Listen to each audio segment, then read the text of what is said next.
Amigos da TV Serra Farroupilha, minha saudação, olá, tudo bem? É hora da nossa entrevista do dia, o telejornalismo local da TV Serra, canais 26 e 526 da NET, nossa gente se vê por aqui. Então você nos acompanha em Farroupilha, a região de cobertura da NET Claro, canais 26 ou então o 526 que é em HD. E ainda também tem as oportunidades e as ferramentas disponíveis, o nosso canal no Facebook, TV Serra Farroupilha, vá lá, curta, siga a nossa página, diariamente você encontra os conteúdos ali também e esse programa na íntegra. E ainda tem o nosso canal no YouTube, bom, aí com todos os conteúdos que são gerados e produzidos pela nossa TV Serra Farroupilha. A gente faz tudo para que você não perca nada da nossa comunidade. Eu quero pedir a licença agora durante o período do vídeo para fazer a remoção da máscara, mas a gente precisa continuar se cuidando muito, aliás,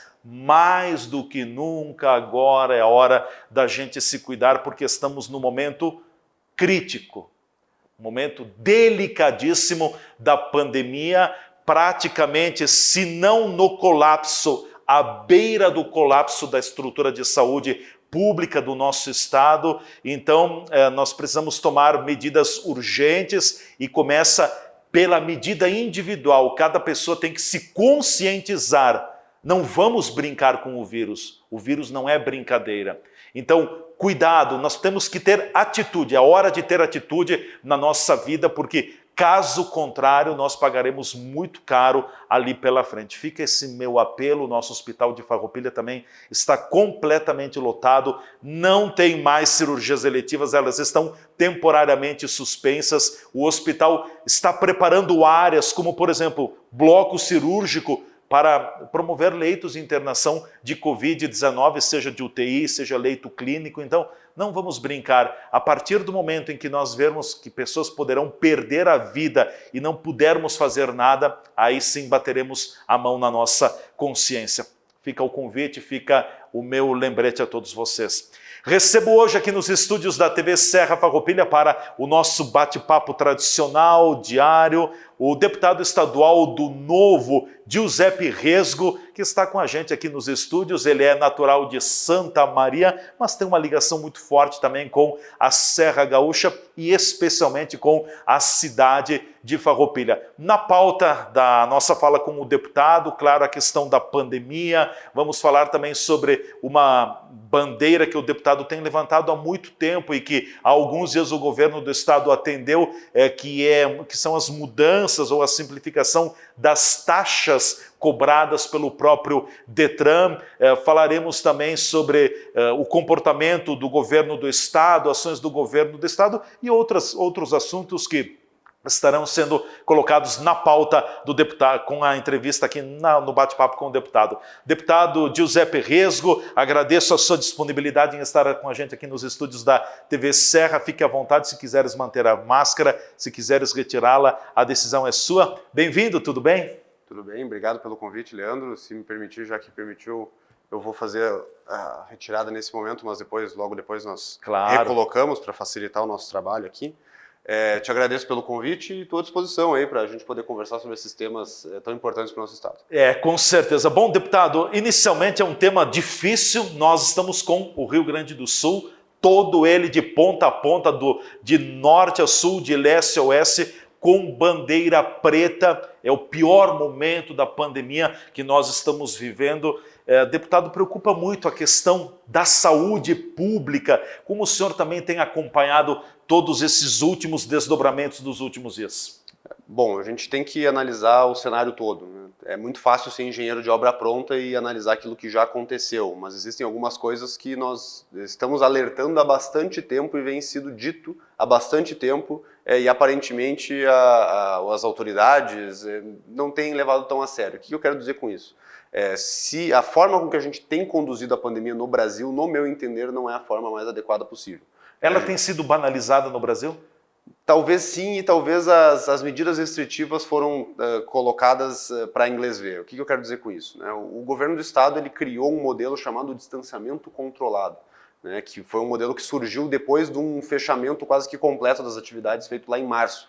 Então imagina, quando a gente descobriu o vírus aqui no estado, com pouquíssimos casos, com pouquíssimas internações, quase nenhum caso de óbito, já se fez um fechamento completo, total, para ter 15 dias para depois voltar às atividades. Isso já fez com que a população queimasse muita gordura que se teria nos negócios, com funcionários, com custos, etc. E isso já gerou um problemão naquela época, sem que fosse necessário fazer uma medida tão grave naquele momento.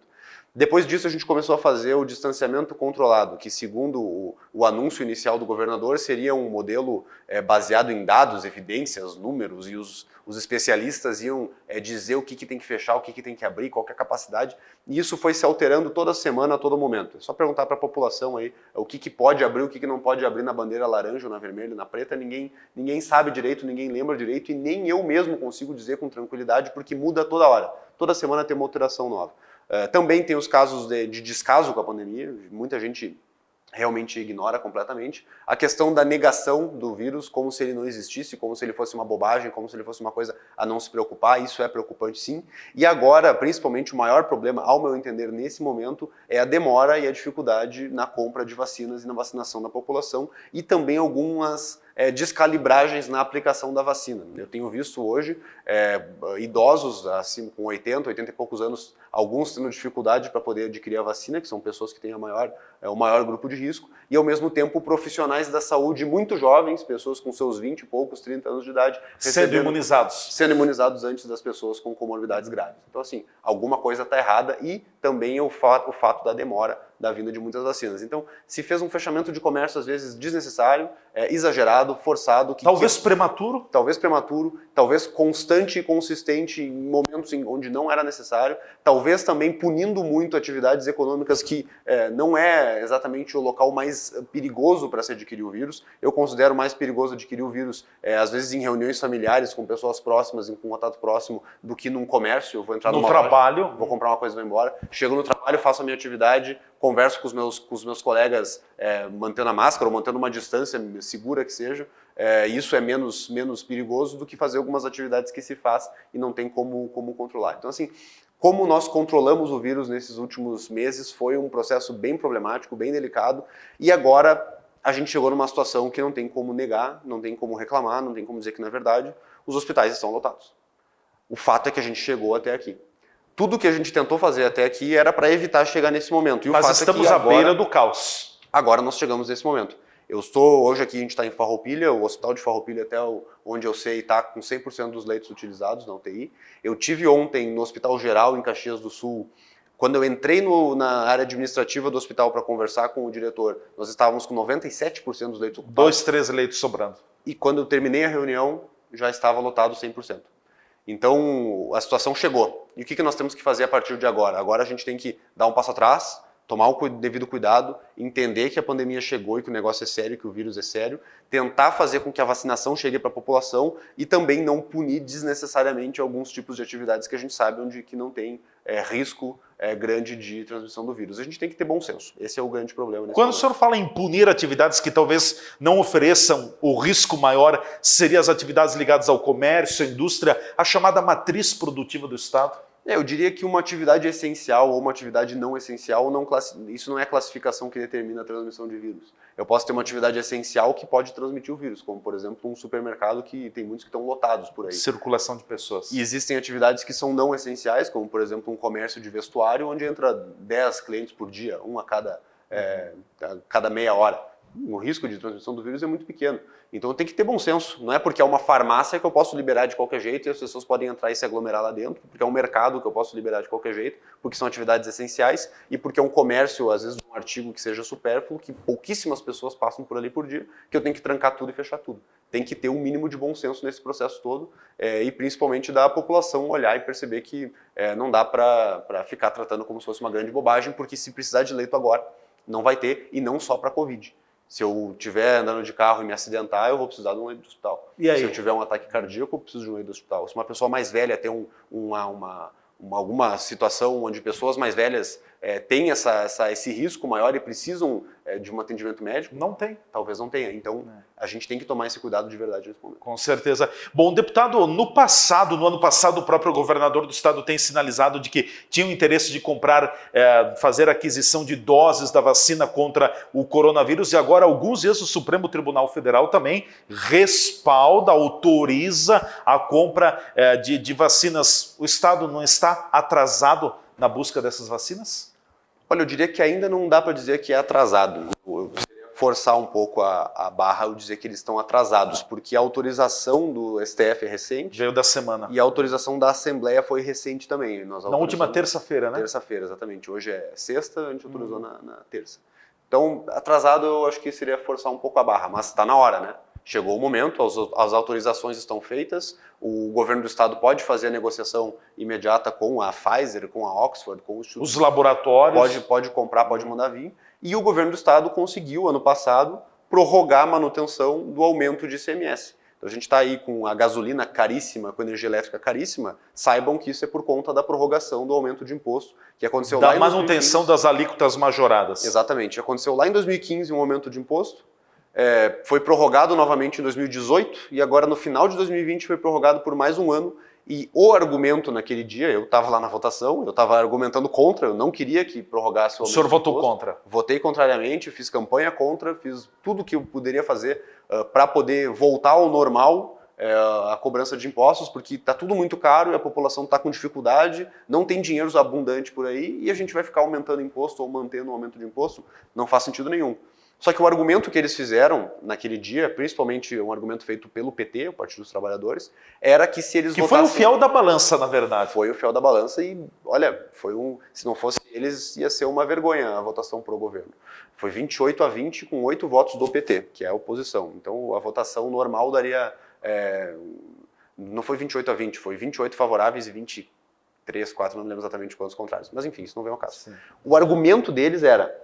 Vamos manter por mais um ano o aumento de imposto.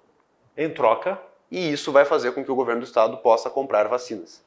Bom, eu perdi o debate naquele dia. Eu fui derrotado naquele dia, mas o argumento era esse. Então que se cumpra, né?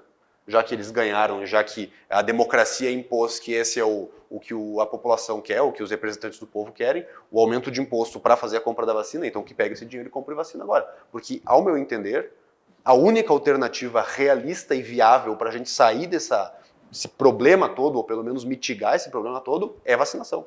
Não tem outro. Se a pessoa se sente desconfortável em tomar uma certa vacina, eu não quero tomar a vacina da China, não quero tomar a vacina da Inglaterra. Butantan, enfim. Bom, tudo bem, não tem problema. Existem outras vacinas. Escolha uma. Tem opções no mercado. Escolha uma que se sinta à vontade. Eu confio na Pfizer, na Oxford, uma universidade antiguíssima, uma empresa antiguíssima que tem respeitabilidade, tudo feito lá no Reino Unido. Bom, eu confio neles.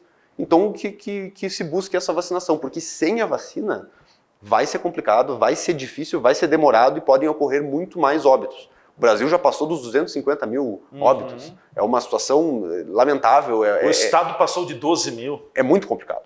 Então a gente tem que ser realista e ver a verdade. A verdade é, precisamos de vacina. Bom, o governo do Estado pode comprar? Pode comprar. Então que compre. E faça isso agora e tome essa atitude de uma vez por todas e pare de fazer esse negócio de abre comércio aqui, fecha aqui é 50%, aqui é 75%, agora a bandeira é laranja, a bandeira é vermelha, bandeira preta com cogestão, o prefeito decide, aí a partir das 9 da noite, 10 da noite vai fechar, vai abrir, convenhamos, vamos ser sinceros.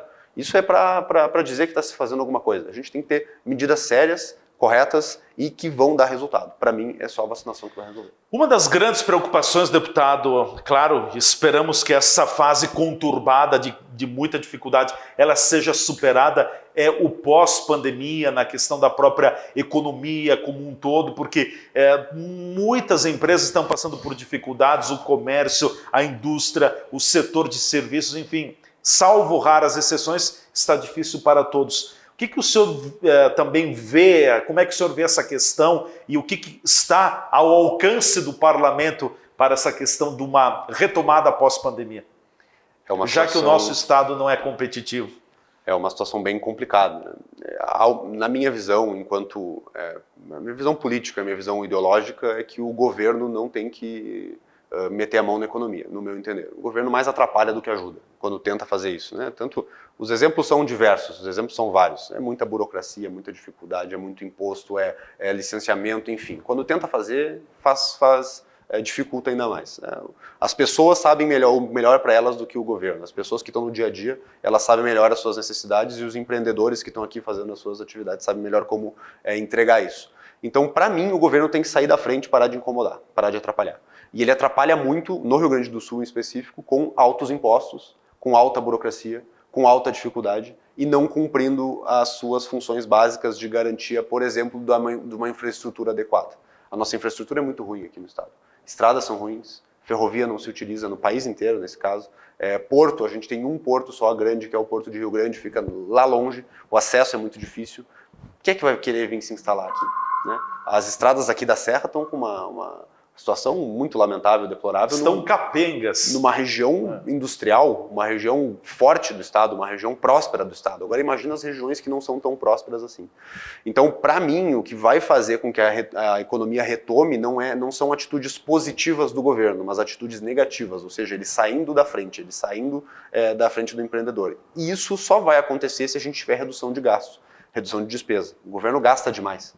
Ele arrecada dinheiro demais, tira muito dinheiro da economia e gasta demais. A única alternativa é reduzir esses gastos para poder reduzir impostos. E é por isso que eu briguei tanto, que eu lutei tanto contra a manutenção do aumento de imposto, porque isso atravanca, e vai travando, e vai patinando. A gente tem que ter uma visão diferente no Rio Grande do Sul para poder destravar esse desenvolvimento. E isso não vai acontecer fazendo mais do mesmo sempre. Fazendo sempre isso que foi feito nos últimos anos. Então o parlamento, na minha visão, ele não vai vir e tomar uma iniciativa e resolver, não, nós vamos resolver a economia agora fazendo isso aqui. Não, o parlamento tem que resolver a economia tirando essas dificuldades da frente, reduzindo a dificuldade, reduzindo a burocracia, reduzindo impostos, e aí sim o setor econômico pode voltar a retomar. Só que, sendo realista e sendo sincero, na minha opinião, 2021 ainda vai ser um ano difícil. 2021 ainda vai ser um ano difícil. Talvez em 2022 a gente comece a voltar um pouco à normalidade se a gente tiver uma população imunizada e que não tenha tanta restrição de acesso e de movimentação. O ano que vem, essa é a realidade, né? Difícil. Bom, nós vamos para o nosso intervalo, em seguida a gente volta conversando mais no segundo e último segmento da nossa entrevista do dia com o deputado estadual do Novo, Giuseppe Resgo, é nosso convidado hoje aqui nos estúdios da TV Serra Farroupilha. Fiquem ligados, a gente volta em seguida.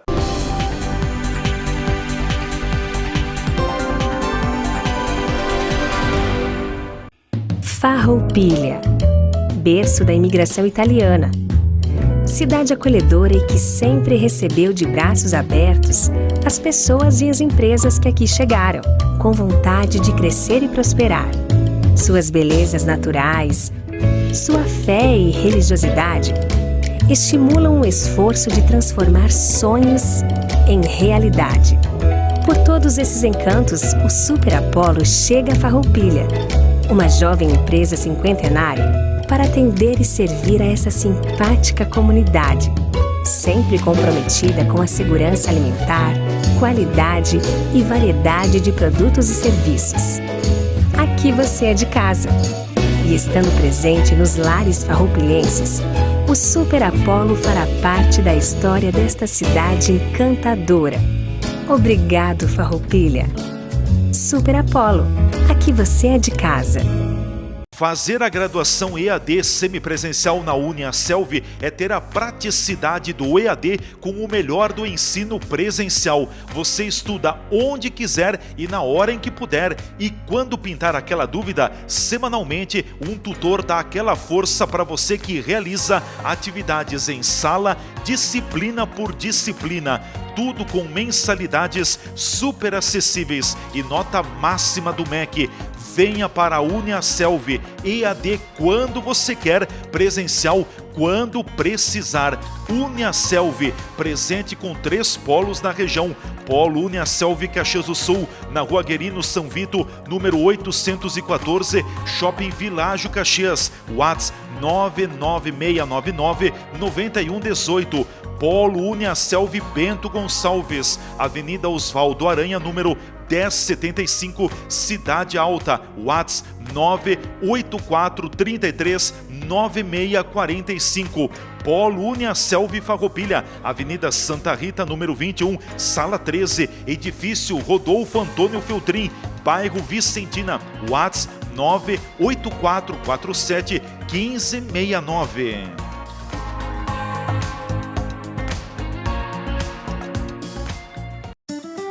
Chegou a hora de unir forças. Juntos, vamos cuidar das nossas famílias e da nossa comunidade. Queremos mostrar que Farroupilha é uma cidade grande em solidariedade e oportunidades. Por isso, com a reabertura do nosso comércio, é muito importante que você também faça a sua parte. Compre em Farroupilha e apoie o nosso lojista local.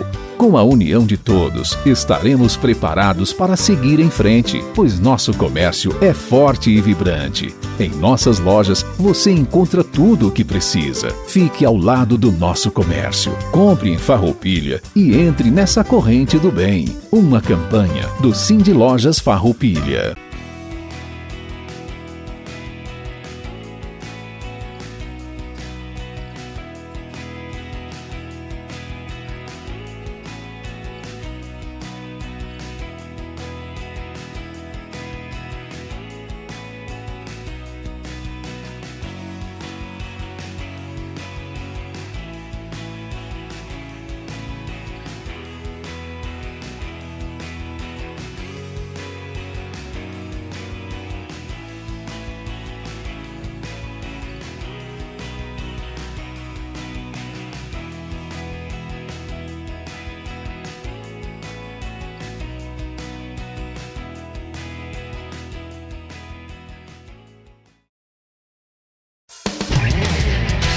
Estas imagens que você está vendo aí são das 4 unidades do Grupo Bigfer no país.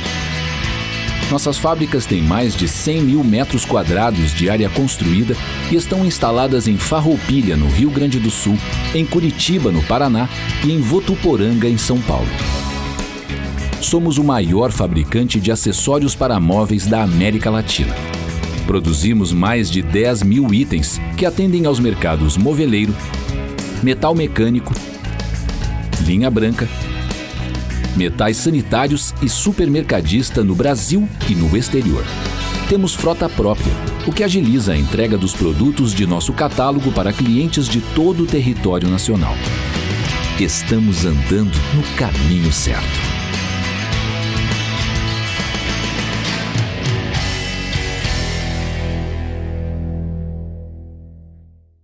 Agregar, representar, desenvolver, proteger e valorizar o comércio da nossa cidade fazem parte da história e da caminhada da CDL Farroupilha, uma entidade sempre envolvida e presente na vida dos lojistas.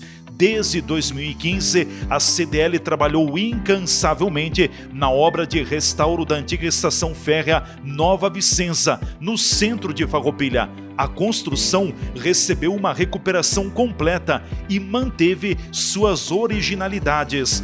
Totalmente restaurado, o prédio possui um enorme potencial histórico e agora, aos cuidados da CDL, oferecerá um espaço cultural, gastronômico e de informações turísticas. Restauro da antiga estação férrea Nova Vicenza de Farroupilha, um projeto com a participação de Anselme Malharia, Tramontina, Biamar, Rede Regla, Lojas Colombo, Grendene, Filtros Planeta Água, Multicolor, Grupo Bigfer, Barfab Equipamentos Hospitalares, Soprano, Maltec Grupo e com o apoio da Prefeitura Municipal de Farroupilha. Projeto financiado pelo Procultura RS, realização da CDL Farroupilha e da Secretaria Especial da Cultura, Ministério do Turismo, Governo Federal, Pátria Amada Brasil, por meio da Lei Federal de Incentivo à Cultura. CDL Farroupilha, valorizando o que é nosso e cuidando da nossa história. Ter um seguro nos dias de hoje é tudo. é proteção e tranquilidade. Seguro residencial, de automóveis, seguro de vida, empresarial, rural, seguro responsabilidade civil e seguro de fiança locatícia. A Borfar Seguros é especialista em toda a linha de seguros. Uma equipe altamente qualificada lhe orienta da melhor forma para que você proteja o seu patrimônio. Então, não brinque com o futuro. Venha para a Borfar Seguros e cuide de tudo o que você já construiu na sua vida e também proteja o amanhã. Borfar, para ser livre, é preciso estar seguro. Avenida Júlio de Cacilhos, 1325 Centro, fone 2628-2200, WhatsApp 54991469446. Agora também correspondente bancário do Santander para facilitar você no pagamento de suas contas.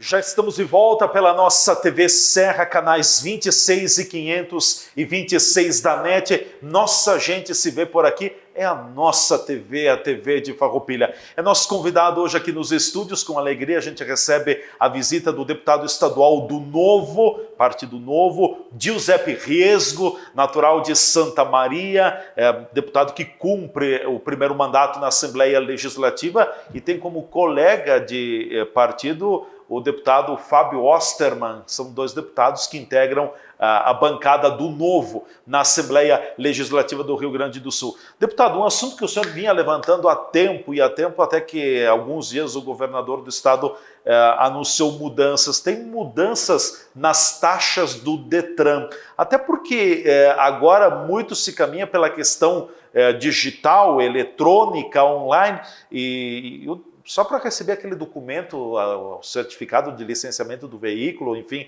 aquele documento para a gente poder andar, o Detran cobrava em cima disso. Não sei se ainda não cobra. Quais são as principais mudanças que o senhor pleiteou e o que o governo do estado tem atendido até o momento? Tá, vamos lá. Esse tema é complexo e é um tema que eu já estou debruçado sobre ele já há quase um ano. Antes de popularizar agora no final do ano passado, a gente já estava incomodando, inclusive, com ações judiciais sobre esse tema. Porque, convenhamos, né, as taxas que a gente paga, sempre tem uma taxinha escondida em alguma coisa. Vai fazer um serviço, tem uma taxinha. Vai fazer outra coisa, tem outra taxinha. E são taxas significativas muitas vezes. A pessoa, o cidadão vai transferir um veículo, a depender da potência do veículo, ele chegava a pagar até R$1.000 para fazer uma simples transferência, né? Eu vou vender para ti o veículo e tem que fazer essa transferência. Então, assim, o cidadão não gosta de pagar taxas. Tem as taxas da junta comercial, que tem gente comentando agora também comigo, que eu confesso que eu ainda não entrei nesse assunto, mas se tem gente reclamando é porque deve ter alguma taxa alta ali que está incomodando o cidadão. O que aconteceu, né? Ano passado, no final do ano, todo mundo falou sobre o assunto e ficou sabendo sobre o assunto por conta do CRLV, do documento do carro, verdinho aquele. O certificado. O certificado de registro de licenciamento veicular, CRLV. Porque o Detran informou que não vai mais imprimir ele. Então o cidadão olha e fala, pô, vou pagar 90 pila na taxa, R$90, e os caras não vão nem se prestar a imprimir o documento e enviá-lo pelo correio. Eu tenho que pagar a taxa, imprimir, eu baixar no meu celular ou imprimir, pô, pelo amor de Deus, né? Para que serve a taxa? Aí deu toda a confusão. Nesse momento a gente já estava envolvido nesse assunto há bastante tempo, mas como é um assunto que as pessoas não dão bola até o momento que tem que pagar, ali que o negócio estourou. O que aconteceu, tá? Lá era abril ou maio de 2020, eu estava conversando com alguns advogados que, assim como eu, gostam dos temas tributários, de impostos, tributos, etc., taxas, e a gente estava falando sobre a questão do transferência do veículo. Uma taxa, ela é um tipo de tributo, tá? E diferentemente do imposto, olhem só, a taxa, ela serve para remunerar o serviço que o governo prestou para ti naquele ponto em específico. Então, se o governo está me prestando um serviço de me entregar um passaporte ou de fazer a transferência do meu veículo, as pessoas irem lá no sistema e transferir o veículo, paga-se a taxa só quem utilizou aquele serviço. Diferentemente de um imposto, por exemplo, né? Um imposto, quando eu compro alguma coisa, eu tenho um imposto embutido. Eu tenho uma renda, eu pago o imposto de renda, independentemente de receber um serviço prestado em específico ou não. E aí a taxa, por conta dessa natureza, ela tem que custear apenas o custo do que aconteceu. Ela não pode ser utilizada para arrecadar dinheiro para o governo. Então o governo não pode ficar captando muito recurso além daquilo que ele gastou. E aí a gente acabou descobrindo que das taxas de transferência dos veículos no Detran tinha uma loucura, uma insanidade, que era cobrar taxas maiores de acordo com a potência do veículo. O que não faz absolutamente sentido nenhum. Porque se o custo para transferir o meu carro para ti, não importa se é um Fusca ou se é uma Ferrari. Não tem que pagar mais caro se é uma Ferrari ou muito mais barato se é um Fusca. Tem que pagar tudo a mesma coisa e tem que ser Tem que ser nivelado. E tem que ser o preço do Fusca. Tem que ser o preço mais baixo, porque o custo é o mesmo. E aí a gente descobriu que tinha taxas de R$100 para transferir veículo e tinha taxas de 1.100 não sei quantos reais para transferir o veículo. Aí nós entramos com uma ação na justiça solicitando que o valor seja o mesmo para todos os veículos e seja o valor mais baixo de todos, que simplesmente cubra o custo. E essa ação foi julgada no Tribunal de Justiça aqui do Estado e ao mesmo tempo teve um julgamento no STF sobre o mesmo tema que nos deu ganho de causa. O mérito estava correto e o STF decidiu que nós estávamos corretos na nossa ação judicial. Ao mesmo tempo tinha uma outra ação judicial nossa que era sobre uma outra taxa, que era a taxa do inventário. Um parente vem a falecer, vem a óbito e tem que fazer inventariar os bens dele para transferir para os herdeiros. O governo ele te cobrava uma taxa para te dizer o valor que tu tem que pagar de imposto. Ou seja, eu vou lá pagar o imposto e ele me cobra uma taxa para me dizer quanto do imposto tem que pagar. E nós conseguimos entrar com essa ação também e ganhamos aquela ação. E aí depois desse fuzuê todo, nós pensamos assim, bom, se tem uma taxa que está sendo cobrada acima do custo, devem ter outras também, né? Sempre tem alguma coisinha a mais. Sempre tem algo mais. Pedimos um pedido de informação para o Detran e acabamos descobrindo que das 18 taxas que o Detran cobra, 17 estavam superfaturadas. 17? E algumas muito superfaturadas. Mais de 90% das taxas. Algumas muito superfaturadas. E aí veio essa questão toda do CRLV, da impressão do documento, porque o cidadão está correto, né? Se o serviço reduziu, o preço da taxa não pode se manter o mesmo. Claro que a impressão do CRLV, da impressão do documento, é um dos custos que o Estado tem nessa questão das taxas do Detran. Tem outros, né? Tem custo do pessoal, tem custo do sistema, tem custo da manutenção. Não dá para dizer que tem que ser de graça a emissão do documento, mas também não pode ser R$90. E aí tinha um projeto de lei na Assembleia, que era o PL 247 de 2020, que ia ser votado logo depois da manutenção do aumento de imposto, que era o 246 de 2020. Se votou o aumento de imposto e o 247, que reduzia as taxas, foi tirado de pauta. E aí ficamos 2 meses debatendo esse assunto. E aí, felizmente, recentemente, o governador anunciou que vai aderir àquilo que nós estamos cobrando há muito tempo e vai fazer com que as taxas de transferência sejam todas a mesma, num valor muito abaixo daquilo que era cobrado. Vai cair para 149. Uma taxa que aí, às vezes era 300, 400, 500, 700, até 1.000, 1.100.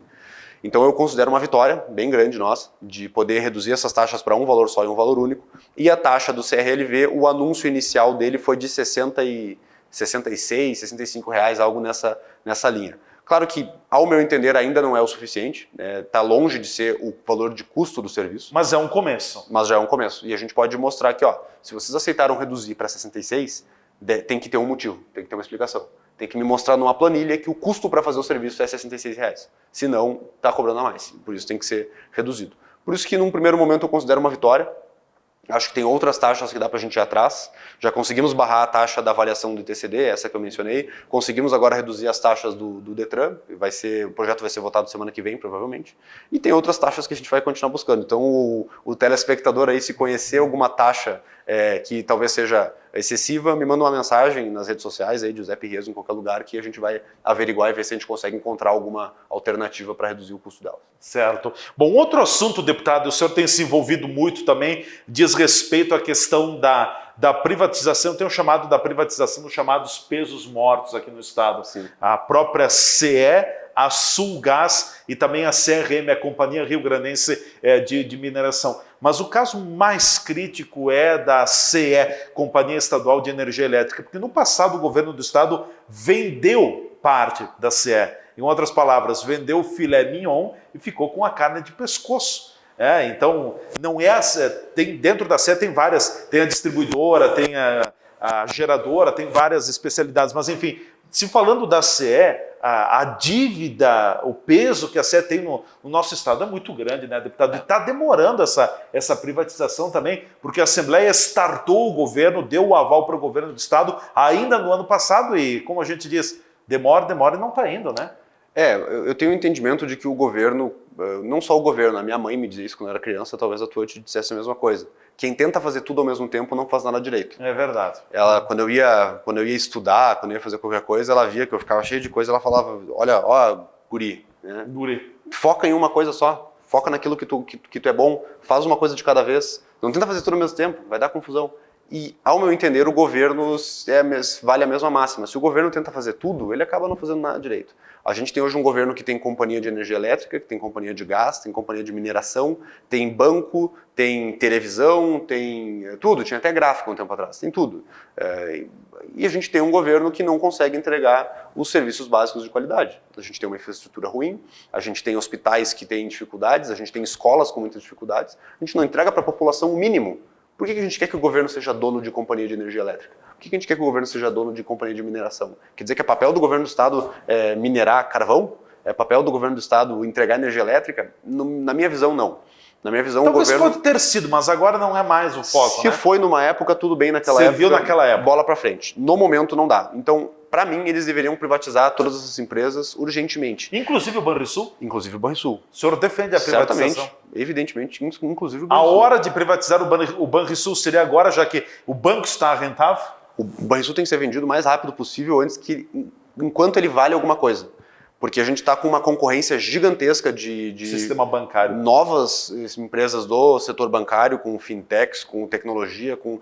Olha, um banco grande do jeito que o Banrisul daqui a 20, 30 anos, talvez ele não valha o que ele vale hoje.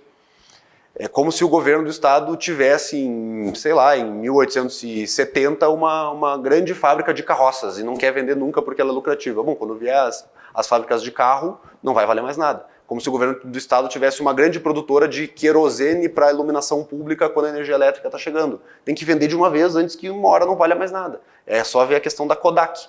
A Kodak era uma das maiores empresas do mundo, quando chegaram as máquinas digitais ela foi para o buraco. Então a gente não pode achar que o banco vai ser algo eterno e que sempre vai durar, e que sempre vai valer alguma coisa. Por isso que eu acho que tem que vender de uma vez antes que dê problema no futuro e passe a valer menos. Mas voltando para a CE, o grande problema, aconteceu isso que tu mencionou, se vendeu um pedaço da empresa e a parte da bomba acabou ficando na mão do governo, o que foi uma privatização mal feita, ao meu entender. Apesar de eu ser favorável a privatizações, eu não sou favorável a fazer de qualquer jeito, fazer fazer de qualquer jeito. Não é legal, tem que fazer do jeito correto, tem que fazer do jeito certo. Que nem a questão do Banrisul, um tempo atrás estavam tentando vender um pedaço dele, e isso para mim é vender de qualquer jeito. Tem que vender do jeito certo, organizar da maneira correta. E a CE acabou virando um grande pepino na mão do governo do estado. A CE é uma empresa que não consegue ser saneada, não consegue ser ajustada enquanto ela for administrada pelo setor público. Não tem como, ela precisa ser privatizada. E ela tem um grande problema que diariamente dá para se dizer, que ela tem uma arrecadação que ela não consegue pagar os seus custos se ela repassar o ICMS para o governo do estado. Vejam bem, a CE, não é o nosso caso aqui, porque nós estamos na região de abrangência da RGE, a CE cobra dos seus clientes o ICMS, que é 30%. É 30%, a alíquota é elevada, majorada, mas não paga o Estado. Porque ela nem poderia pagar o Estado, ela nem conseguiria pagar o Estado, porque ia faltar dinheiro, ela não tem esse dinheiro. Não é uma escolha do administrador que chega lá e fala, não vou pagar. Ele simplesmente pega aquele dinheiro e leva para os custos que a empresa tem. É como água que cai em cima da chapa quente, não dura. Exatamente, não consegue fazer nada. E aí a situação é que a CE é uma empresa gigantesca, que tem uma área de abrangência muito grande, são muitas pessoas que pagam. Eu até convido o telespectador, na conta da RGE acontece a mesma coisa. Olha na conta de luz quanto que tem destacado ali de ICMS, tem que estar escrito na conta de luz, ICMS tanto, vai estar escrito ali. E a CE passa a não entregar para o governo do estado todo mês 100 milhões de reais. Todo santo mês a CE arrecada todo esse dinheiro, cobra do cliente e não repassa para o estado 100 milhões de reais. Isso está acumulando há muito tempo. Nós já estamos chegando numa dívida de 4 bilhões de reais. Para você ter uma noção, a folha de pagamento do estado do Rio Grande do Sul não chega a 2 bilhões de reais. Que era um grande problema com o salário atrasado, um mês atrasado, um mês e meio atrasado. Com esse dinheiro do ICMS da CE, botava em dia naquela época. E sobrava para aplicação ainda. Sobrava. Então, assim, tem que fazer essa privatização urgentemente antes que ela passe a não valer mais nada. Porque o único ativo da CE hoje, que ninguém quer comprar dívida, né? Se eu comprar a empresa, eu estou adquirindo dívida. Se eu tiver uma empresa que tem 4 bilhões de dívida, a pessoa que me pagar R$1 por ela, na verdade, ela está adquirindo 4 bilhões negativo naquele momento. E o único ativo verdadeiro da CE hoje é a concessão. para poder entregar energia elétrica. Porque eu não posso simplesmente Giuseppe, chegar lá e começar a fornecer energia elétrica para a população. Não posso, tem que ter uma concessão. E a CE tem essa concessão. Caso ela não consiga fazer isso, em algum tempo ela pode ter o risco de ter a sua concessão cassada, e aí, meu amigo, é um pepino gigantesco na mão do Estado e toda essa dívida acaba ficando para o governo, e aí é mais problema para resolver no futuro. Tem que ser privatizada urgentemente. E tem gente que fala, né, a CE dá lucro. Porque tu mencionou, existem duas empresas, a CE Distribuição e a geradora. E a geradora e geração e transmissão. Geração e transmissão. A distribuição dá mais ou menos um déficit de 1 bilhão e pouco por ano. O problema é a distribuição. A geração e transmissão não chega nem a 20% desse valor aí em lucratividade. Dá um lucro muito pequeno perto do déficit da distribuição. E é um grupo só. Então não dá para olhar só a parte que dá resultado. Tu não pode olhar só para o setor de vendas da tua empresa e dizer que tu tem uma lucratividade gigantesca se tu não olha toda a parte que gera custo, mas não traz recursos. Essa é a situação da CE. Tem que olhar todo o bolo como um todo.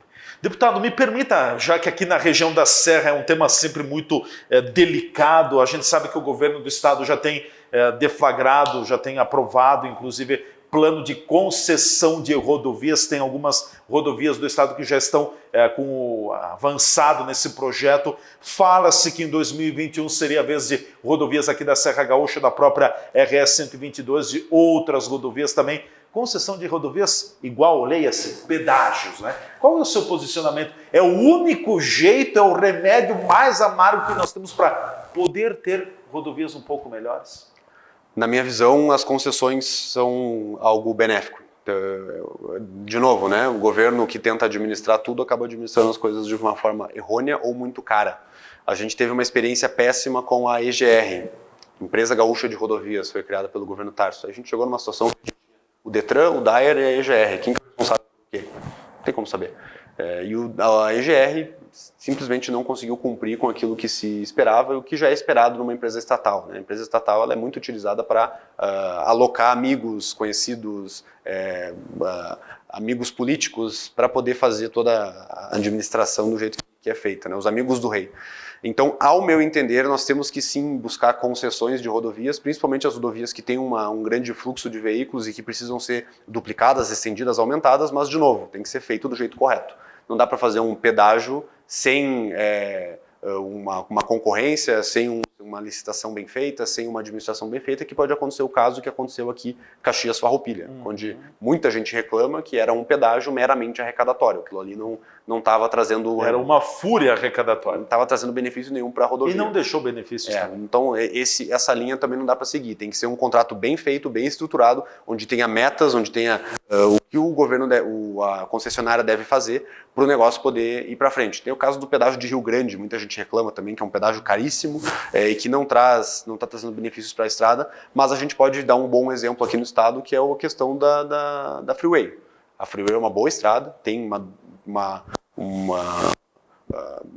ambulância, tem uma estrutura de infraestrutura muito boa, tem duplicação, tem estrada boa, nunca tem problema nenhum ali na Freeway em questão de infraestrutura da rodovia. O próprio pedágio de Portão também é um pedágio que tem gerado bons investimentos. Isso depende de uma boa administradora e um bom contrato bem feito, e isso faz com que tenha benefício para a população. Eu prefiro ter uma estrada pedagiada boa, que não tenha risco para a vida também daqueles que circulam nela, porque uma estrada não duplicada, a gente sabe muito bem que ultrapassagens, caminhão, tudo isso é complicado, e isso traz riscos, e tem que ser uma estrada que faça a gente chegar no nosso destino com tranquilidade, e o custo para se viajar sempre é alto, né? O custo de gasolina, de manutenção, etc., ele sempre é alto, né? Então a gente também tem que colocar todas as equações aí para poder pensar na concessão. E também tem um modelo de concessão que pode acontecer um pouco diferente, que é, se a empresa vai pegar um trecho muito movimentado, dá muito resultado, dá muito lucro naquele trecho, ela pode também ser obrigada a fazer um outro trecho que tenha pouca movimentação, mas aí faz parte do contrato. Então, se quer pegar o filé aqui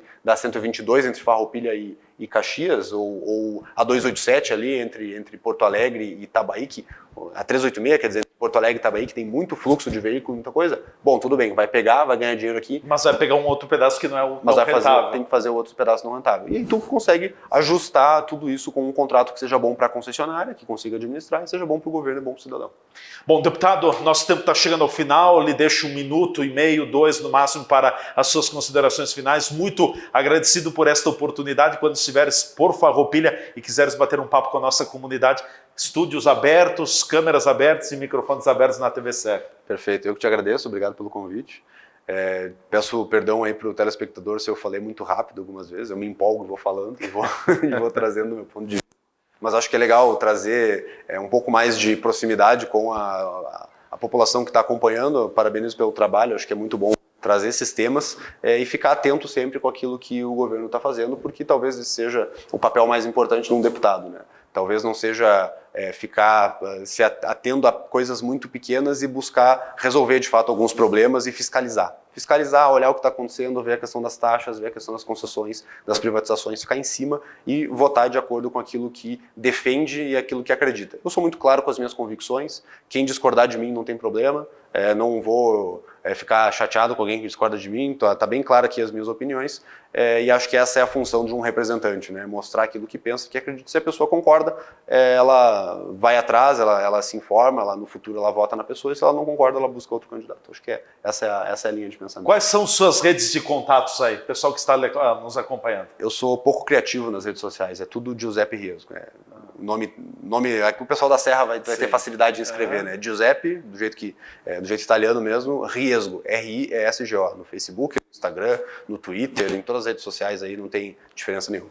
Então tá certo. Obrigado, deputado, obrigado pela presença, até uma próxima oportunidade. Obrigado. Chegamos ao final da nossa entrevista do dia, conforme prometido, voltamos a fazer o uso da nossa máscara. A nossa máscara é o nosso EPI, o equipamento de proteção individual. Não saia à rua sem máscara.